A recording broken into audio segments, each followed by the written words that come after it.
Tangannya Bu lagi pas nah ya. Baik teman-teman, ini distosia bahu. Apa kemarin distosia bahu? Distosia itu apa? Hambatan macet. Kemacetan. Macet. Nah, otomatis kalau distosia bahu itu berarti ini udah lahir ya kepalanya. Kepala sudah lahir karena kita baru dapat mendiagnosa pasti distosia bahu setelah kepala sudah lahir. Kalau dia masih di dalam belum bisa ya, belum bisa diagnosa pasti. Artinya diagnosa distosia tidak terjadinya putaran faksi luar setelah 5 menit kepala lahir. Gitu ya. Tidak terjadi putaran faksi luar setelah kepala bayi lahir 5 menit. Diagnosa pasti adalah distosia ya, pastikan infus sudah terpasang gitu ya Kak. Nah, yang pertama adalah kita lebarkan jalan lahir gitu kan tujuannya, yaitu pertama usahakan kalau memang bisa episiotomi, lakukan episiotomi. Enak sudah diisi kali. Enggak pakai kasa. Enggak ada kasa. Enggak ada kasa. Hati-hati. Nah, terus lakukan Anggap aja ya. Anggaplah semuanya ini pokoknya ya. Nah, episiotomi. Setelah episiotomi, posisikan ibunya microbed ya. Nah, posisi microbed adalah ibu mengangkat sejauh mungkin apa sih namanya ini, pahanya ya, mengangkat sejauh mungkin ya. Jangan begini ya. Kalau begini dia menyempit bawahnya, jadi dia begini, jadi searah bahu ya, gitu ya. Oke, kemudian kita coba lahirkan ketika ibunya microbed ya, di microbed kan kita coba lahirkan, kan dia alarm ya, alarm itu ask for help, minta tolong gitu kan, baru dia letting and batuk itu, yaitu memposisikan dia microbed, coba lahirkan ya. Nah, terus kalau dia lahir berarti langsung lahir secara utuh kalau dari bahunya dan lahir.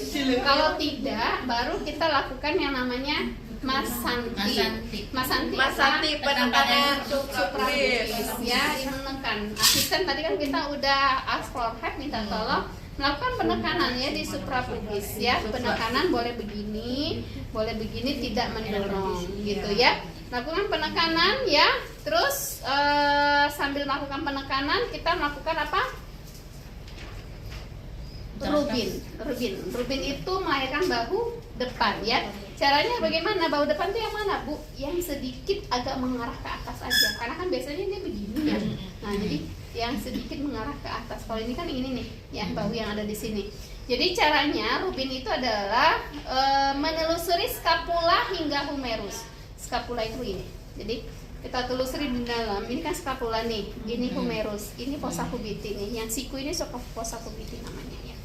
Nah, terus kan kita raba skapula hingga humerus, adduksikan ke arah dada. Adduksi itu menekan ke arah dada sehingga dia mengecil. Jadi bahunya yang tadinya begini, ketika kita tekan, nah diameternya akan mengecil gitu ya teman-teman ya. Nah, ini kita coba ya dari dalam. Nah, kita coba ini tetap masanti ya. Ini kita coba lahirkan ke bawah gitu, adduksikan. Ada beberapa teori itu dia hingga fossa cubiti, tapi sekiranya agak susah ya kalau kita sampai ke fossa cubiti, sampai ke sini nih. Meraihnya agak susah ya. Kalau di rata-rata gimana? Rata-rata susah Bu. Nah, yang tadi ya. Terus diadduksikan ke arah dada. Nah, ditekankan, tarik ceram ke bawah. Kalau lahir satu bahu akan gampang melahirkan bahu yang lainnya, gitu ya. Itu rubin. Ketika rubin nggak bisa nih, gagal si rubin ya. Nah, kita langsung Woods-Corkscrew ya. Nah, Woods-Corkscrew memutar 180 derajat ya. Tetap masanti ya. Dia tetap masanti gitu ya kan. Tadi kan posisinya begini ya teman-teman ya. Nah, tangan kita kan yang satu sudah di sini. Sudah di rubin tadi kan, rubin kan kita mengadduksikan, dia diadduksikan. Nah, karena kita akan mau memutar, tangan yang satu masuk lagi. Kan tadi yang satu mau menyanggah, ya kan? Yang sekarang satunya masuk ya. Masuk ke tangan yang satu, menelusuri skapula hingga humerus ya. Nah, ini diputar. Putarnya kemana? Ke arah dada. Putar. putar 180 derajat ya, sambil tarik jurang ke bawah. Nah, kalau lahir ya gampang, sudah lahir semuanya. Kalau Rubin nggak bisa apa? Squat Dixon, melahirkan bahu belakang ya. Squat Dixon itu kita sanggah satu tangan, sanggah kepala, tangan yang satu menelusuri skapula yang ada di bawah, telusuri humerusnya, adduksikan ke arah dada, curang atas. Nah, menekan ke sini. iya, menekan ke sini ya. Jadi dia adduksinya ke arah dada, ya, tangan di bawah.